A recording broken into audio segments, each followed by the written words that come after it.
Hello friends, welcome again in YouTube channel जिसका नाम है ऑनलाइन नीट और मैं हूं गोपाल सोनी।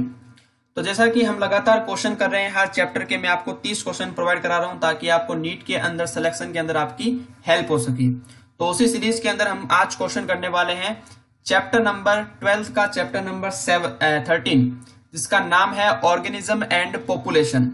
ये इकोलॉजी का फर्स्ट चैप्टर होता है, काफी डिफिकल्ट चैप्टर होता है और कुछ लाइनें ऐसी है, एनसीईआरटी ने ऐसी लाइनें दे रखी है जो बच्चों को समझ में नहीं आती है। तो मैं कोशिश करूंगा कि आपको इन 30 क्वेश्चन के अंदर वो सब कुछ प्रोवाइड करा सकूं ताकि आपके नीट के अंदर सिलेक्शन में कोई दिक्कत ना आए। तो चलिए फ्रेंड्स, स्टार्ट करते हैं। वीडियो को स्टार्ट करने से पहले मैं आपसे रिक्वेस्ट करूंगा कि अगर आपने चैनल पर पहली बार आए हैं, चैनल को अगर सब्सक्राइब नहीं किया हुआ है तो प्लीज चैनल को पहले सब्सक्राइब कर लीजिए और बेल आइकन को हिट कर लीजिए ताकि मेरा हर रोज डेली वीडियो आ रहा है वो आपको नोटिफिकेशन मिलना चाहिए। तो चलिए स्टार्ट करते हैं। क्वेश्चन नंबर फर्स्ट देखिए। फर्स्ट में यहाँ पर थोड़ी सी मैं दिक्कत हो रखी है, इसमें जो ऑप्शन है वो मिस प्रिंटिंग हो चुके हैं। तो यहाँ पर केवल एक ही क्वेश्चन ये ऐसा है जिसमें मिस प्रिंटिंग हुआ है, तो इसका मैं आंसर मैं आपको सीधा बता देता हूँ। तो क्वेश्चन नंबर फर्स्ट पहले पढ़ लेते हैं, क्या कह रहा है। A majority of organisms which are restricted to narrow range of temperature are called. तो वे जीव क्या कहलाते हैं जो तापमान की संकीर्ण परास को सहन कर सकते हैं। तो इसका जो राइट आंसर यहाँ पर जाएगा वो जाएगा यहाँ पर स्टेनोथर्मल। क्या कहलाते हैं वो? स्टेनोथर्मल। ठीक है, ऑप्शन के अंदर नहीं लिख रखा, आंसर आप लिख लीजिएगा स्टेनोथर्मल। क्वेश्चन नंबर सेकंड देखते हैं। Seals have a thick layer of fat यानी blubber below the skin that acts as an. जो सील प्राणी होता है, जो एक मैमल्स होता है, सील ध्यान रखना एक मैमल्स होता है, ध्यान रखना। ये क्वेश्चन भी बहुत बार आ रखा है नीट के अंदर कि सील्स कैसा प्राणी है। मैमल्स होता है, स्तनधारी होता है। तो सील्स के जो स्किन होती है उसके नीचे की तरफ एक फैट की लेयर होती है, ब्लबर कहते हैं उसको। तो वो किस तरह काम करती है? थर्मोस्टेट की तरह काम करती है, कैपेसिटर की तरह, रेजिस्टर की तरह या इंसुलेटर की तरह। तो ध्यान रखना फ्रेंड्स, सेकंड का जो यहाँ पर राइट आंसर होगा वो होगा डी, इंसुलेटर की तरह काम करती है। किस तरह काम करती है वो? इंसुलेटर की तरह काम करती है ताकि उसकी हीट है वो बॉडी से बाहर ना जाए। तो क्वेश्चन नंबर सेकंड का राइट आंसर यहाँ पर जाएगा डी। क्वेश्चन नंबर थर्ड देखिए, थर्ड को इंपॉर्टेंट लगा लीजिएगा, नीट के पॉइंट ऑफ व्यू से काफी इंपॉर्टेंट क्वेश्चन है। द फॉर्मूला ऑफ या for logistic growth are. Logistic growth के लिए कौन सा फॉर्मूला यहाँ पर अप्लाई होता है? dn by dt equal to rn upon dn equal to dt, dn by dt equal to rn k minus n upon में k, या dn by dt equal to rn n minus k upon n। तो कौन सा formula apply होता है logistic growth के लिए? Most important question. तो क्वेश्चन नंबर थर्ड का यहाँ पर राइट आंसर जाएगा वो जाएगा C, dn by dt equal to rn k minus n upon में k। ये इसका राइट आंसर होगा। ध्यान रखना, बहुत बार नीट के अंदर पूछा गया है ये फॉर्मूला। तो क्वेश्चन नंबर थर्ड का राइट आंसर जाएगा C. Question number fourth, thorns of acacia and cactus are the most common morphological means of. जो अकेशिया के अंदर जो कांटे होते हैं और कैक्टस के अंदर जो कांटे होते हैं वो किसके लिए होते हैं? ठीक है, रिप्रोडक्शन के लिए, कंपटीशन के लिए, डिफेंस के लिए या इकोनॉमिकल इंपोर्टेंस के लिए। कैक्टस के अंदर और अकेशिया, अकेशिया मतलब बबूल, बबूल के अंदर जो कांटे आपको देखते हैं वो किसके लिए प्रेजेंट होते हैं? तो फोर्थ का यहाँ पर राइट आंसर जाएगा वो जाएगा डिफेंस के लिए, यानी कि सी ऑप्शन। तो फोर्थ का राइट आंसर यहाँ पे क्या जाएगा? सी जाएगा, डिफेंस के लिए प्रेजेंट होते हैं कांटे। ठीक है, ध्यान रखना, अच्छा क्वेश्चन है, नीट के अंदर आ सकता है। Question number 5, Cuscuta is an example of. नाम सुना होगा आपने कस्क्यूटा। तो कस्क्यूटा किसका एग्जाम्पल है? एक्टोपैरासिटिज्म का, एंडोपैरासिटिज्म का, प्रीडेशन का या ब्रूड पैरासिटिज्म का। तो कस्क्यूटा यानी कि अमरबेल किसका एग्जाम्पल होता है? तो 5 का यहाँ पर राइट आंसर जाएगा वो जाएगा ए, एक्टोपैरासिटिज्म का एग्जाम्पल होता है, बाह्य परजीविता का एग्जाम्पल होता है कस्क्यूटा यानी कि अमरबेल। तो 5 का राइट आंसर हो जाएगा यहाँ पर A. Question number 6, which of the following is not an example of commensalism. निम्न में से कौन सा है जो कॉमेंसेलिज्म का एग्जाम्पल नहीं है?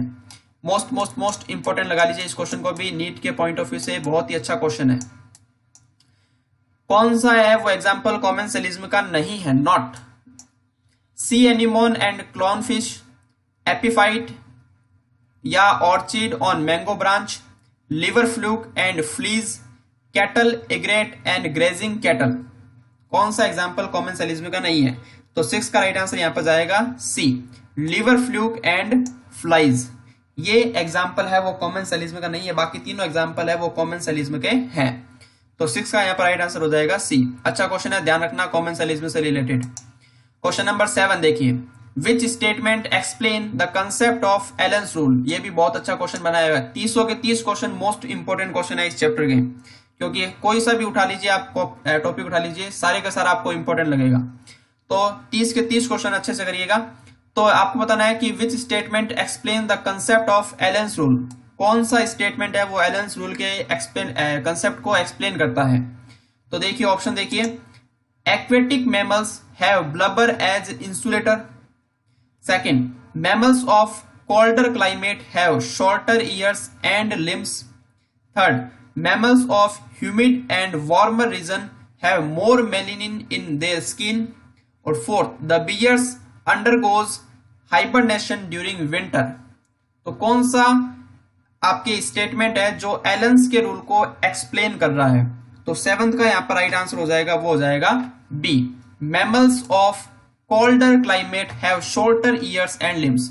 जो ठंडे प्रदेशों के अंदर स्तनधारी आपको मिलते हैं, उनके आंख, कान और जो हाथ और या पैर होते हैं वो छोटे होते हैं। ये एलन ने कहा था, एलन का कंसेप्ट था। तो 7th का यहाँ पर राइट आंसर हो जाएगा बी। मोस्ट इंपोर्टेंट क्वेश्चन है, ध्यान रखना भाई, आ सकता है बिल्कुल। क्वेश्चन नंबर 8 चलते हैं। The kangaroo rat of North American, kangaroo rat of North American desert do not need to drink water because. जो अमेरिका के डेजर्ट के अंदर जो कंगारू रेट प्रेजेंट होता है वो कभी भी पानी नहीं पीता है। क्यों? Their meet their water requirement through internal for fat oxidation when the water is a by product. They are able to concentrate urine to minimise water loss. They do not have sweat glands and all of the above. तो क्या कारण है जो kangaroo rat है वो पानी नहीं पीता है? तो 8 का यहाँ पर राइट आंसर हो जाएगा। मोस्टली बच्चे वो फर्स्ट करके आते हैं, लेकिन फर्स्ट यहाँ पर करेक्ट तो है, लेकिन यहाँ पर देखो डी बी दे रखा है ऑल ऑफ द अबव, यानी आपको उसके अंदर स्वेट ग्लैंड भी क्या होती है, एब्सेंट होती है, और वो कंसंट्रेट यूरिन भी निकालता है। तो ये बातें भी सही है, इसलिए इसका राइट आंसर यहाँ पर क्या जाएगा, D, all of the above. सारे स्टेटमेंट जो इसने दे रखे हैं वो सारे के सारे करेक्ट हैं कंगारू रेट से रिगार्डिंग। तो 8 का यहाँ पर राइट आंसर हो जाएगा डी। ध्यान रखना, थोड़ा सा मिस्टेक मत करके आना। Question number 9, many tribes living in the high altitude of Himalayas have a. कुछ बहुत सारी समुदाय होते हैं, कुछ बहुत सारे ऐसी पॉपुलेशन है जो हाई एल्टीट्यूड पर रहती है, हिमालय के अंदर रहती है। तो उनके अंदर आपको क्या देखने को मिलेगा? Higher WBC count than people living in the plains, lower WBC count than people living in the plains, higher RBC count than people in living in the plains, या lower RBC count than people living in the plains. तो क्या देखने को मिलेगा जो ऊंचे क्षेत्रों के अंदर रहते हैं, हाई एल्टीट्यूड वाले एरिया के अंदर रहते हैं? तो बहुत ही अच्छा क्वेश्चन है, नीट के अंदर भी ये 2-3 बार आ गया है और आगे भी इसके आने के फुल चांसेस है क्वेश्चन के। तो मैं यहाँ पर भी आपको इंपॉर्टेंट लगा देता हूं ताकि आपको ध्यान में रहे। तो क्वेश्चन नंबर 9 का यहाँ पर राइट आंसर हो जाएगा, वो हो जाएगा सी, हायर RBC नंबर या RBC count than people living in the plains. यानी जो ऊंचे क्षेत्रों में रहते हैं उनके बॉडी के अंदर आपको RBC की संख्या है वो ज्यादा मिलेगी, ठीक है, कंपैरिजन जो आपके प्लेन के अंदर रहते हैं। प्लेन मतलब जो एकदम मैदानी इलाकों के अंदर रहते हैं वहां पर। तो 9th का राइट आंसर हो जाएगा यहाँ पर सी। मोस्ट इंपॉर्टेंट क्वेश्चन फिर से। Question number 10, if n is the population density at time t then its density at time t+1 is. अगर n है वो t टाइम पर एक पॉपुलेशन की डेंसिटी को व्यक्त करता है, तो t+1 टाइम पर पॉपुलेशन की डेंसिटी क्या होगी? तो nt+1 equal to nt plus b plus i plus d plus e, nt+1 equal to nt minus b plus i plus d plus e, nt+1 equal to nt plus b plus i minus d plus e, या nt+1 equal to nt minus b plus i minus d plus e। तो क्या होगी इसका formula? ध्यान रखना, आपको NCERT के अंदर दे रखा है इसका फॉर्मूला। 10th का राइट आंसर क्या जाएगा, C, nt+1 equal to nt plus b plus i minus d plus e। ये इसका एक्चुअली फॉर्मूला होगा डेंसिटी का t+1 टाइम पर। तो अच्छा क्वेश्चन है, नीट के अंदर भी बहुत बार पहले भी आ रखा, आपको पता भी होगा, ठीक है। मैं यहाँ पर भी फिर से इंपॉर्टेंट लगा देता हूं ताकि आपको ध्यान में रहे। क्लियर? क्वेश्चन नंबर 10 का राइट आंसर हो जाएगा यहाँ पर सी। क्वेश्चन नंबर 11 देखिए, if in a pond there were 20 lotus last year and through reproduction 8 new plants are added, taking current population to 28, the birth rate per year is। अगर पिछले साल 20 lotus थे और 8 लोटस और आ गए तो टोटल कितने हो गए, 28 हो गए। तो आपको बतानी है बर्थ रेट कितनी है, ये आपको सॉल्व करना पड़ेगा। थोड़ा सा कैलकुलेशन है, छोटी मोटी कैलकुलेशन है, आप कर लेना, आपको आती भी आराम से कर लेंगे आप, मुझे पता है। तो यहाँ पर मैं सीधा आंसर बता देता हूँ, 11th का जो राइट आंसर होगा वो होगा बी। ठीक है, क्या होगा, 0.4 बर्थ रेट होगी पर ईयर। कितनी होगी, 0.4 बर्थ रेट। क्लियर, तो 11th का राइट आंसर यहां पर जाएगा B. Question number 12, which of the following statement is incorrect regarding predators. Predator के रिगार्डिंग कौन सा स्टेटमेंट है वो इनकरेक्ट है। ध्यान से क्वेश्चन को पढ़िए, करेक्ट पूछ रहा है कि इनकरेक्ट पूछ रहा है, इनकरेक्ट पूछ रहा है आपसे भी। तो it keeps pray population under control, it helps in maintaining species diversity, it reduces intensity of competition among competing prey species, predator in nature are prudent because they do not exploit their prey। कौन सा statement incorrect है predator के बारे में। तो 12 का right answer यहां पर क्या जाएगा, 12 का राइट आंसर यहां पर जाएगा डी। क्या जाएगा, D. Predators in nature are prudent because they do not exploit their prey। ये इसका राइट आंसर होगा। क्लियर, तो 12 का राइट आंसर यहां पर चला जाएगा डी। क्वेश्चन नंबर 13 देखिए, presence of plants arranged into well defined vertical layers depending on their height can be seen based in. तो प्लांट की उपस्थिति उनके हाइट के अनुसार, कि कुछ प्लांट छोटे होते हैं हाइट के अंदर, कुछ बड़े होते हैं, कुछ उससे बड़े होते हैं, कुछ उससे बड़े होते हैं। ये आपको वर्टिकल लेयर्स में कहां पर आपको अच्छी तरह से देखने को मिलेगा, ट्रॉपिकल रेन फॉरेस्ट में, ग्रासलैंड में, टेम्परेट फॉरेस्ट के अंदर या ट्रॉपिकल सवाना के अंदर। ठीक है, हाइट के अकॉर्डिंग प्लांट का अरेंजमेंट कहां देखने को मिलेगा। तो 13 का राइट आंसर हो जाएगा यहां पर ए, ट्रॉपिकल रेन फॉरेस्ट के अंदर। ठीक है, उसमें आपको 5 टाइप देखने को मिलेंगे, under herb, herb, under shrub and tree. ये 5 टाइप्स मिलेंगे आपको वर्टिकल अरेंजमेंट के अंदर। तो 13 का राइट आंसर यहाँ पे क्या जाएगा, A. Question number 14, benthic organisms are affected most by. जो बेंथिक ऑर्गेनिज्म होते हैं वो किससे अफेक्टेड होते हैं, water holding capacity of soil, light reaching the forest floor, surface turbulence of water, या sediment characteristics of aquatic ecosystem. इस question को इंपॉर्टेंट लगा लेना, ये क्वेश्चन 2017 के अंदर आया था नीट के अंदर। अब आप देख लीजिए उसने कितना लेवल हाई कर दिया है। ये एनसीईआरटी के अंदर आपको बहुत मुश्किल से ढूंढने को मिलेगा। ठीक है, बहुत ज्यादा आप अगर लिंक करोगे एक दूसरे चीजों को तब जाके आपको ये मिलेगा। तो 14 का यहाँ पर राइट आंसर होगा वो होगा D, sediment characteristics of aquatic ecosystem. ये इसका यहाँ पर राइट आंसर जाएगा 14 का। ठीक है, क्वेश्चन नंबर 15 देखिए, which one of the following statement is correct. कौन सा बताना है, करेक्ट फॉर सेकेंडरी सक्सेशन। ये भी नीट के अंदर आ रखा है, ध्यान रखना, अच्छा क्वेश्चन है, बार बार रिपीट होता है ये क्वेश्चन। मैं फिर से यहां पर इंपॉर्टेंट लिख देता हूं ताकि आपको ध्यान में रहे। तो सेकेंडरी सक्सेशन के बारे में कौन सा स्टेटमेंट करेक्ट है, it begins on bare rock, it occurs on a deforested site, it follows primary succession, it is similar to primary succession except that it has a relatively fast pace। कौन सा statement correct है बताइए। तो 15 का यहां पर right answer जाएगा वो जाएगा डी। क्या जाएगा, D, it is similar to primary succession except that is has a relatively fast. Secondary succession वो थोड़ा फास्ट होता है, किसके तुलना में, आपके प्राइमरी सक्सेशन की तुलना में। तो 15 का यहां पर राइट आंसर क्या चला जाएगा, डी। क्वेश्चन नंबर 16 देखिए, which one of the following pairs is mismatched. कौन सा फॉलोइंग पेयर है वो मिसमैच्ड है, tundra, permafrost, savanna, acacia trees, prairie epiphytes या कॉनिफेरस फॉरेस्ट एवरग्रीन ट्रीज। कौन सा मिसमैच्ड है, कौन सा गलत मिलाया गया है। तो 16 का यहाँ पर राइट आंसर जाएगा वो जाएगा सी, प्रेरी एपिफाइट्स। ये इसका गलत मिसमैच्ड है। ठीक है, बाकी सब सही मिलाया गया है, ये एक है वो गलत मिलाया गया है। क्वेश्चन नंबर 16 का राइट आंसर क्या चला जाएगा, सी। क्वेश्चन नंबर 17 देखिए, कॉज ऑफ मिमिक्रीज। मिमिक्री का क्या कारण है, किस कारण मिमिक्री होती है। ठीक है, ये आपको बताना है, कंसेलमेंट के लिए, अटैक के लिए, प्रोटेक्शन के लिए, या बोथ बी एंड सी।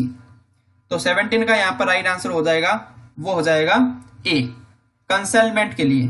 किसके लिए होती है मिमिक्री, कंसेलमेंट के लिए होती है। क्लियर, तो 17 का राइट आंसर यहां पर जाएगा A. Question number 18, species occurring in different geographical areas are called as, जो स्पीसीज आपको डिफरेंट जियोग्राफिकल एरिया के अंदर मिलती है उसको अपन क्या बोलते हैं, सिबलिंग, सिम्पैट्रिक, एलोपैट्रिक या नियोपैट्रिक। तो जो आपको डिफरेंट जियोग्राफिकल एरिया के अंदर मिलती है, पॉपुलेशन या कुछ भी स्पीसीज आपको मिलती है, तो 18 का यहाँ पर राइट आंसर हो जाएगा, वो हो जाएगा सी, एलोपैट्रिक। क्या बोलते हैं उनको, एलोपैट्रिक। तो 18 का राइट आंसर यहाँ पे क्या जाएगा, सी। अच्छा क्वेश्चन है, बहुत अच्छा क्वेश्चन है, बहुत बार नीट के अंदर आ भी रखा है। मैं फिर से यहाँ पर इंपॉर्टेंट लिख देता हूँ आपको ताकि आपको ध्यान में रहे। ठीक है, क्वेश्चन नंबर 19 देखिए, keystone species is an ecosystem are those. किसको आप की स्टोन स्पीसीज बोलोगे इकोसिस्टम के अंदर, तो present in maximum number, that are most frequent, attaining a large biomass या contributing to ecosystem properties.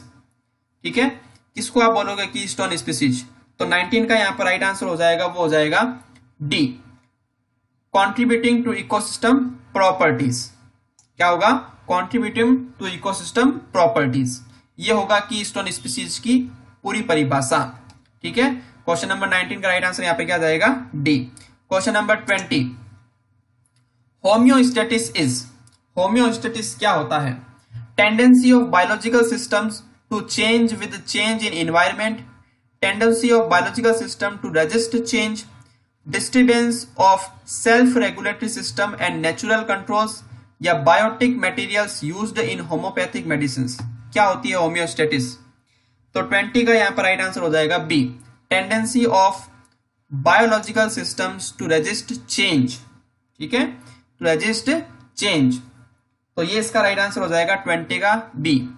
Question number 21 देखिए, mycorrhiza are the example of, mycorrhiza किसका एग्जांपल होता है, एमेंसेलिज्म का, एंटीबायोसिस का, म्यूचुअलिज्म का या फंगिस स्टेटिस का, किसका एग्जांपल होता है माइकोराइजा, तो 21 का यहाँ पर राइट आंसर हो जाएगा सी, म्यूचुअलिज्म का एग्जांपल होता है। ध्यान रखना किसका एग्जांपल है, म्यूचुअलिज्म का एग्जांपल है माइकोराइजा। ठीक है, अच्छा क्वेश्चन है नीट के पॉइंट ऑफ व्यू से, मैं फिर से यहाँ पर इंपॉर्टेंट लिख देता हूं, ये लो। ठीक है, तो 21 का राइट आंसर यहाँ पर जाएगा सी। क्वेश्चन नंबर 22 देखिए, 22 most most most important question लगा लेना, नीट का सबसे ज्यादा फेवरेट क्वेश्चन है ये। ठीक है, इकोलॉजी का अगर क्वेश्चन आएगा तो सबसे पहले नीट वालों की नजर यहां पर जाएगी गोसेस पर। Gause's principle of competitive exclusion states that, first option देखिए, more evident species will exclude the less evident species through competition. क्या बताता है गोसेस का लॉ, ये आपको बताना है। सेकंड देखिए, competition for the same resources excludes species having different food preference, no two species can occupy the same niche identify for the same limiting resources, और fourth, large organisms exclude smaller ones through competition।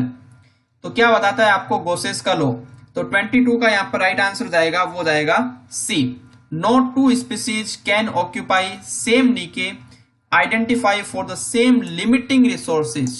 ये question भी NEET के अंदर आ चुका है, ध्यान रखना। ठीक है, तो क्वेश्चन नंबर 20 का जो टू का जो राइट आंसर जाएगा वो जाएगा सी।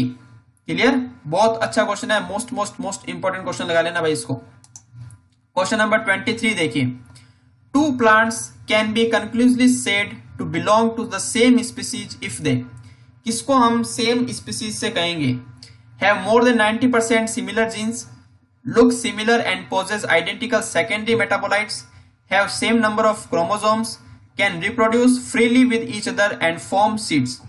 दो प्लांट की स्पीसीज है, तो किसे हम मानेंगे कि भाई दोनों ये सेम स्पीसीज की है, तो 23 का यहाँ पर राइट आंसर जाएगा, वो जाएगा डी, वो आपस में क्या कर सके, फ्रीली रिप्रोड्यूस कर सके और आगे सीड पैदा कर सके। अगर ऐसा कर रही है तो हम उनको एक स्पीसीज का मानेंगे।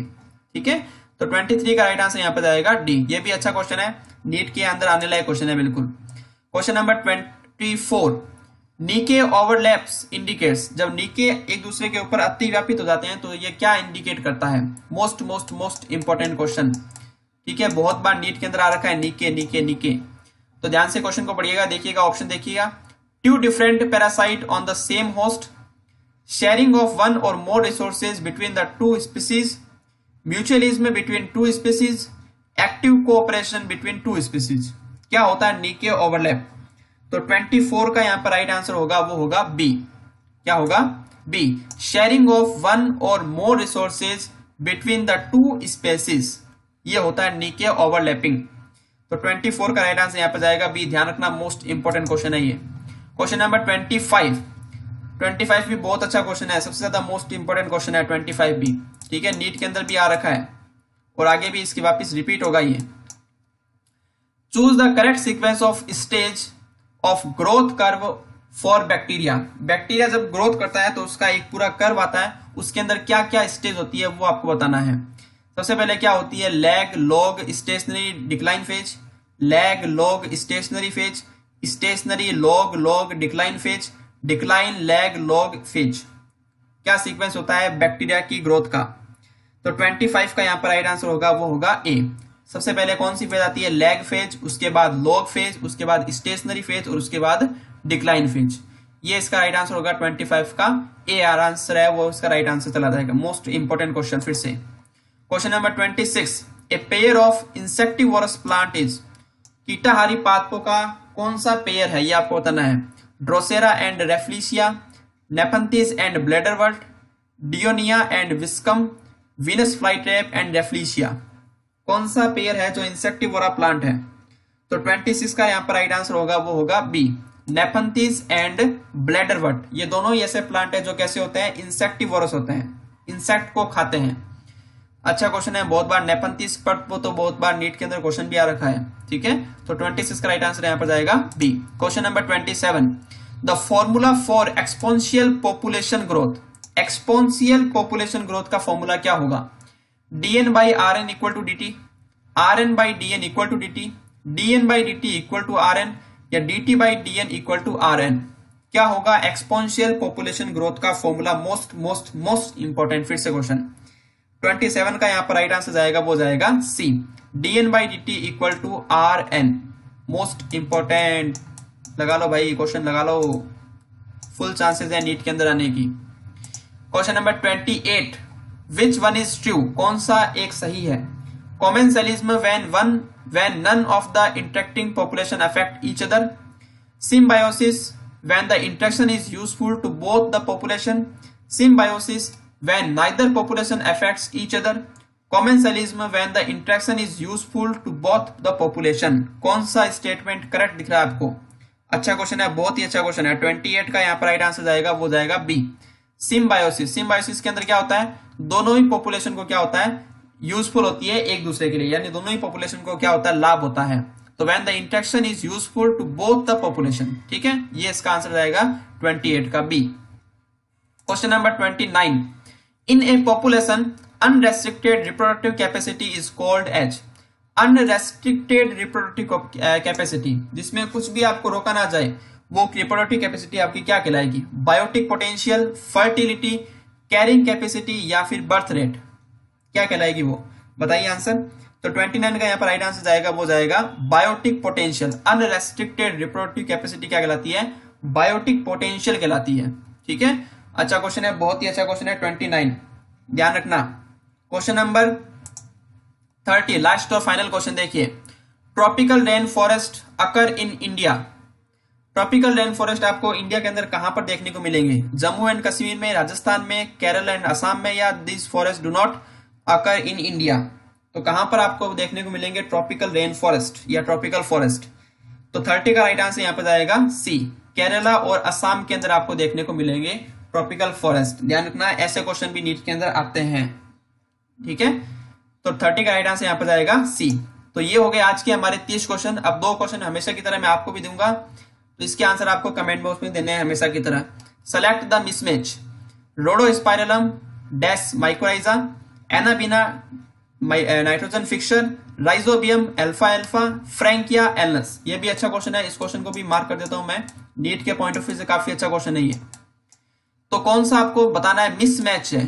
ठीक है, इसका आंसर आप कमेंट में देंगे। Question number 31 right answer ABCD जो भी हो आपको कमेंट में मुझे बताना है। क्वेश्चन नंबर देखिए 32, देखिए a high density of elephant population in an area can result in.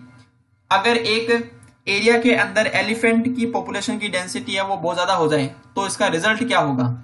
Intra specific competition, inter specific competition, predation on one another या म्यूचुअलिज्म। तो इसका भी आंसर आप मुझे कमेंट में देंगे। Question number 32 right answer ABCD जो भी हो आप क्वेश्चन के कमेंट के अंदर टाइप करेंगे। तो जो हमने 30 क्वेश्चन किए हैं उसकी आंसर की आप यहाँ पर देख सकते हैं। ये रही आंसर की 30 क्वेश्चन की। इसकी जो PDF है वो आपको मुझे फेसबुक पेज वहां पर आपको मिल जाएगी, तो वहां से आप इसके डाउनलोड कर सकते हैं। वीडियो अगर पसंद आया तो लाइक का बटन जरूर दबा देना, ताकि आपके लाइक हमारे लिए प्रोत्साहन का काम करें और हम आगे और आपके लिए अच्छी अच्छी वीडियो बना सकें। और दोस्तों भी में शेयर करना ना भूलना, और चैनल पर नए हो तो सब्सक्राइब करके बेल आइकन जरूर दबा लेना, ताकि मेरा नया वीडियो आएगा तो आपको नोटिफिकेशन मिलना चाहिए। तो मिलता हूं नेक्स्ट वीडियो के साथ, तब तक के लिए टाटा बाय बाय, शबा खैर।